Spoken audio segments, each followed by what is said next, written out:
Entrevista coletiva está de volta. Hoje estamos ouvindo a teóloga, professora em teologia da PUC Campinas, Ivelisse Santino. Gabriela Olmos, a sua pergunta para a nossa entrevistada. Bom, a gente estava falando no outro bloco sobre a Páscoa ter perdido talvez um pouco do sentido cristão para algumas pessoas. Eu tenho a percepção de que eu vi algumas famílias, ao invés de dar o ovo de Páscoa para a criança, quer um brinquedo, quer outra coisa. Como que a gente pode explicar isso, assim, Outro problema que é, diante do consumismo, materialismo, o símbolo também foi acompanhando essa evolução que é mercadológica. Logo, para uma criança, ao invés de eu dar o ovo e falar do coelho, eu vou comprar um brinquedo, um ursinho. E isso deturpa também o sentido da Páscoa. Por quê? A Páscoa não é esse brinquedo, não é esse urso, porque até outros bichos, além do coelho, nós acabamos por entregar para crianças. Como hoje interpretar aquele simbólico do Cristo, tá? Da Páscoa cristã, de um povo judaico que estava sendo libertado e comemorando o que os seus ancestrais já comemoravam, que era o êxodo, a saída do Egito, da escravidão. Trazer para hoje, para as crianças pensarem, Deus ajuda a sair de quais escravidões? O que você sente preso? O que é problema? Para a criança, para o jovem, é interessante falar até da questão, e no meu modo de entender, que é sempre coletivo. A Páscoa não é o individualismo, não é ganhar um presente, não é se sentir feliz. Hoje está muito comum o emocionalismo, nós falamos, que é Deus me salvou.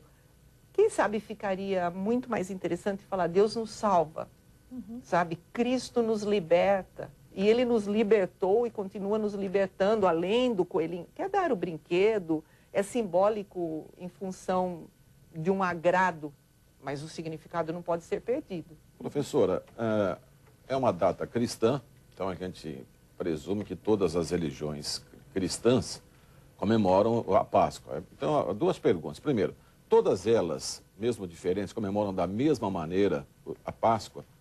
E mais, quem não é cristão, as religiões, os povos, não religiões, os povos não cristãos, de que maneira eles olham a Páscoa ou nem sabem que temos Páscoa? Dizem que há povos que comemoram de outra forma as libertações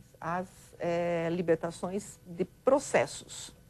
Agora, a maioria respeita o cristianismo e respeita, claro, um processo que é de libertação lá do judeu. Agora, há muitas épocas que aconteceram povos querendo se rebelar, e a gente sabe que sempre quando há religião e política, há ideias conflituosas, porque vem justamente daquilo que se comemora, daquilo que tem fé. E como a gente muitas vezes se engana, e na maioria dos casos eu vejo até com alunos, que quando eles se enganam, quando é assim, a fé com a política, elas sempre estão se complementando, e elas devem se complementar. Quando a gente separa, não há essa conciliação, aí há problemas de interpretações e de guerras até. Por isso que a gente fala que as guerras tem sempre religião no meio.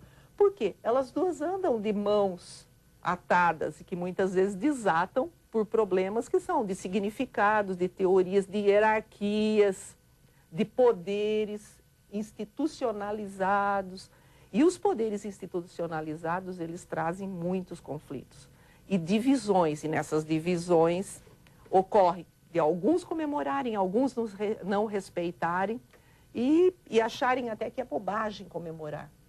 Então, a religião, ela tem que ela por si só respeitar a outra enquanto diferente. Agora, mesmo que a comemoração, a celebração seja diferente. Agora, se somos cristãos, todos, católicos, protestantes, todas as religiões, nós deveríamos nos unir, falar de uma forma mais unitária, para que a gente tivesse um congraçamento, um compartilhar de uma mesma fonte, que é o Êxodo.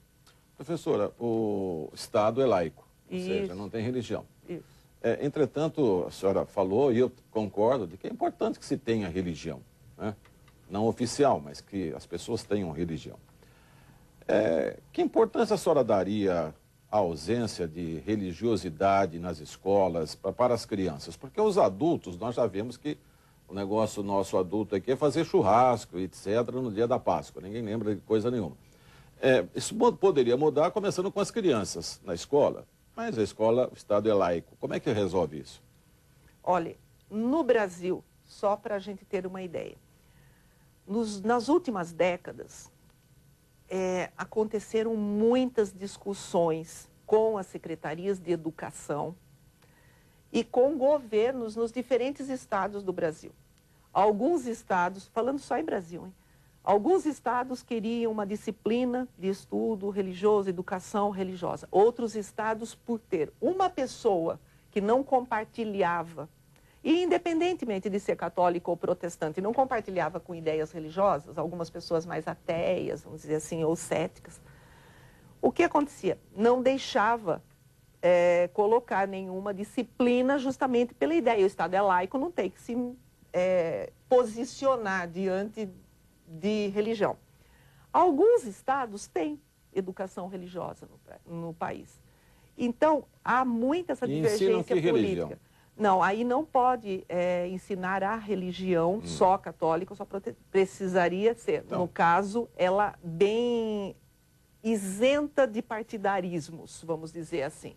E isso é muito difícil, porque exigiria muita gente formada, que saiba falar de um contexto religioso sem posicionamento da sua religião. E sabemos que no Brasil isso causa problemas políticos, institucionais e educacionais, porque como vai se contratar? Então acontece que algumas escolas confessionais, claro, tem. As católicas têm a sua disciplina, como no nosso caso, onde eu trabalho, tem as antropologias teológicas. E nós não trabalhamos só o catolicismo, porque temos alunos lá de todas as religiões. E conversamos. Esse é o grande desafio da religião hoje. O Estado laico compete, tem uma competição que ela é assim clara entre as religiões. Há um fenômeno chamado fundamentalismo, que o fundamentalismo religioso, ele